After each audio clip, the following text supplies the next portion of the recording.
Hello friends, नमस्ते। I hope भलरे अच्छंती समस्ते। Friends, आपण माने तो पनीर रो बहुत रेसिपी बनै थिबे। चलंतु मु आपण मानकू नुआ रेसिपी सिखेबी जोटा की होची restaurant style paneer tikka masala. चलंतु video टिको स्टार्ट करिवा। प्रथमे आमे पनीर, कैप्सिकम, पियाज और टमाटो को एपरी काटिकी नेबा। तापरे गोटे मिक्सिंग बाउल रे गोटे कप दही नेबा। एबे एथिरे गुंड मसला ऐड करिवा। प्रथमे मु नहीं जाइछि टिके हळदी, तापरे आमे ऐड करिवा टिके लंका गुंड। एबे एथिरे ऐड करिवा 2 चम्मच धनिया पाउडर, गोटे चम्मच चाट मसला, गोटे चम्मच गोलमरिच गुंड। एबे टिके कसूरी मेथी को हाथ रे क्रश करी पकेइ देबा। एबे एथिरे ऐड करिवा गोटे चम्मच जिंजर गार्लिक पेस्ट। मु एबे गोटे चम्मच पाखापाखी सोरिष तेल नेइछि। एबे आकु भलो से मिक्स करि नेबा। मसला सबको मिक्स कर सारा परे पनीर आ वेजिटेबल्स गुडी को मिक्स करि नेबा। सब जिंस को मिक्स करला परे ताको 15 मिनिट आमे रेस्ट रे छाडी नेबा। फ्रेंड्स, मु एथिरे बेसन ता ऐड करिवा पई भूली जाइथेली।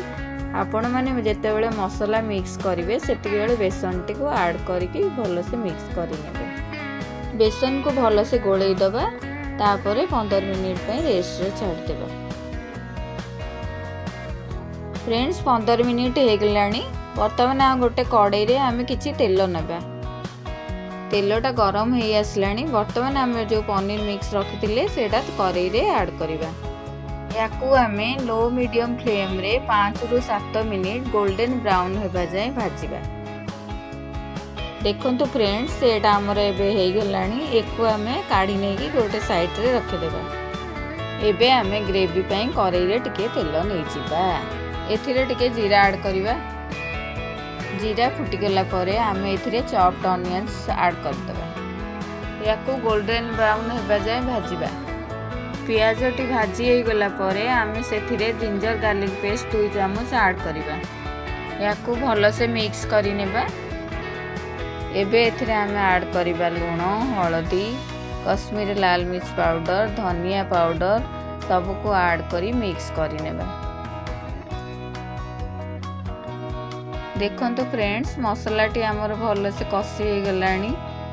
एबे एथिरे आमे ऐड करिबा टमाटो प्यूरी। एटा ऐड करले हमर ग्रेवीटा टिके ठीक हे आसी। याकू आमे एबे कवर करी टिके कुक होबा को देबा।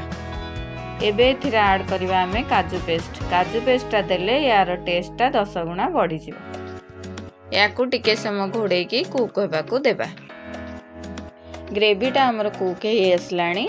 आमे जो वेजिटेबल्स गुडा को भाजी की रखिथिले ताको वर्तमान ता देरे ऐड कर देबा। एही सब को भल भाबरे मिक्स करि नेबा। लास्ट को आमे ता देरे टिके गरम मसला ऐड करिबा। एबे आमे एथिरे टिके कसूरी मेथी पकाई गार्निश कर नेबा।